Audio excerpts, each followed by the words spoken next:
خلاص بقى نطقك بيرفكت وبقيت يا عم بتقول water وليتر وكتر وبتقول important. انت خطير، بس ناقصك حاجه مهمه جدا. قول لي ايه هي؟ قول لي ايه هي عشان اقول لك. قلت ماشي. في حاجه اسمها tone and intonation. ايه يا مستر مصطفى الكلام ده؟ بص، تصدقني لو انا قلت لك I am very hungry ولا هتصدقني اقول لك I'm very hungry؟ هتصدق انهي جمله فيهم؟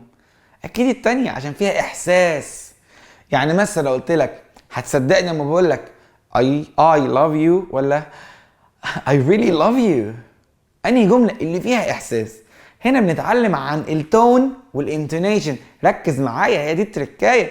يعني مثلا عندي مثلا بقول it is very hot. يلا لو انت قلت لي it's very hot، حلو، نطقت جامد قوي وعملت لينكينج والدنيا جميله وقلت في الار بس انت مش حاسس الكلام. لازم تقول لي it's very hot. ما هي بالظبط كده كانك بتتكلم بالعربي، يعني الجو حر قوي. ولا هتيجي تقول لي الجو حار جدا، الجو حار قوي. لا، فين احساسك بالكلام؟ تخيل كده لو انت بتحكي ستوري للطفل وبتقول له ايه؟ On a hot summer day, a fox comes upon an orchard and sees a bunch of ripened grapes. It thinks just what I need to quench my thirst. It moves back a few paces, runs and jumps. ايه ده؟ ايه ده؟ ايه ده؟ وايه النطق ده؟ وايه كل ده؟ حتى لو بتنطق حلو، فين الاحساس؟ الطفل هيقعد يعمل لك كده. ايه ده؟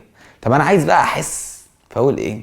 On a hot summer day، في يوم حر جدا، a fox comes upon an orchard and sees a bunch of ripened grapes. It thinks just what I need to quench my thirst. It moves back a few paces, runs and jumps. هنا انا حاسس الكلام، حاسس الثعلب المكار هيعمل ايه. هي دي في نفس التريك. لو انت زعلان من حد بتقول له انا زعلان منك قوي الصراحه وبجد مش قادر اتكلم معاك، لكن مش هتقول له في الانجليش I am so sad. فين؟ حس بالعربي، حس بالانجليش، هتلاقي بص، هي كده على بعضها. تتعلم الاكسنت، تتعلم السيلابلز، تعمل لينكينج وريدكشن، تربط الكلام ببعضه، حلو قوي.